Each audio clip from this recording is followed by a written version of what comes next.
சென்னை அம்பேத்கர் சட்டக் கல்லூரியை இடமாற்றம் செய்வதை எதிர்த்து மாணவர்கள் 10வது நாளாக உள்ளிருப்பு போராட்டத்தில் ஈடுபட்டு வருகின்றனர். இவர்களுக்கு ஆதரவாக இன்று மாணவிகள் ஒருநாள் அடையாள உண்ணாவிரத போராட்டத்தில் ஈடுபட உள்ளனர். இது குறித்த கூடுதல் தகவல்களை தர காத்திருக்கிறார் எமது செய்தியாளர் ரத்னவேல். போராட்டம் தொடர்ந்து நடைபெற்று வரும் நிலையில இன்று மாணவிகள் பங்கேற்கும் இந்த உண்ணாவிரத போராட்டம் பற்றி சொல்லுங்க. இதற்கிடையே மாணவர்கள் தரப்பில் தொடுக்கப்பட்டுள்ள வழக்கு விசாரணை என்ன இருக்கு, அதை பற்றியும் சொல்லுங்க.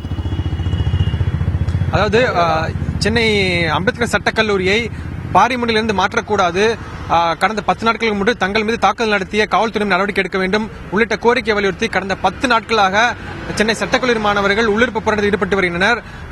இவர்களுக்கு ஆதரவாக கடந்த 2 நாட்களுக்கு முன்பு சந்திரசேகர் என்ற வழக்கறிஞர் உண்ணாவிரதம் இருந்து வருகிறார். அவருக்கு ஆதரவாக அவருடன் சட்டக்கல்லூரி மாணவர் ஒருவரும் உண்ணாவிரதத்தில் தொடர்ந்து வருகிறார். இதனிடையே மாணவர்களுக்கு ஆதரவாக சென்னையில் உள்ள பல்வேறு அறிவியல் மற்றும் கல்லூரிகளும் இவர்களுக்கு ஆதரவாக தங்கள் ஆதரவை தெரிவித்து இந்த போராட்டத்தில் கலந்து கொண்டுள்ளனர். இதனிடையே கடந்த 10 நாட்கள் போராட்டத்தில் முதல் கட்டமாக மாணவிகளும் இன்று ஒரு நாள் அடையாள உண்ணாவிரத போராட்டத்தில் ஈடுபட போவதாக அறிவித்துள்ளனர். இந்த உண்ணாவிரத போராட்டத்தை தொடங்க வேண்டாம் என்று மாணவர் தரப்பில் கேட்டுக்கொண்ட போதிலும் இதில் மாணவிகள் பிடிவாதமாக இருப்பதாகவும் மாணவர்களுக்கு ஆதரவாக தங்களுடைய உண்ணாவிரத போராட்டம் தொடரும் என்றும் தெரிவித்துள்ளனர். இதன் காரணமாக இன்று மாணவிகள் மாணவருடன் இணைந்து உண்ணாவிரத போராட்டத்தில் ஈடுபடுவார்கள் என்று தெரிவிக்கப்பட்டுள்ளது.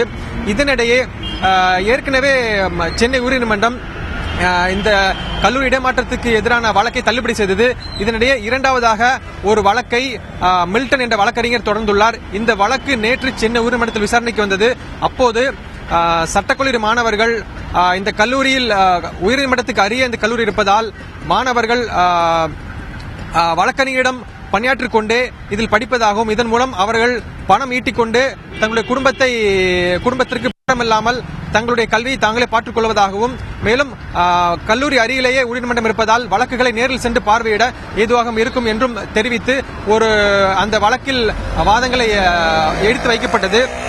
இதனை கேட்ட நீதிபதிகள் கல்லூரி அருகில் இருந்தால் தான் படிக்க வேண்டும், கட்டாயமில்லை என்றும் வேற இடத்துக்கு மாற்றம் படிக்கலாம் என்று தங்களுடைய கருத்தை தெரிவித்தனர். இருந்த போதிலும் கடந்த 5 ஆண்டுகளுக்கு முன்னர் சென்னை சட்டக்கல்லூரியில் மாணவருடைய மோதல் ஏற்பட்டது. இதனை அடுத்து இந்த கல்லூரியை இடமாற்றம் செய்ய அப்போதையே அரசாணை பிறப்பிக்கப்பட்டது. இந்த அரசாணையை எதிர்த்தே இரண்டாவதாக மில்டன் வழக்கறிஞர் மனுவை தாக்கல் செய்துள்ளார். இந்த வழக்கு நேற்று விசாரணை நடைபெற்றது. இன்றும் இந்த விசாரணை தொடரும் என்று எதிர்பார்க்கப்படுகிறது.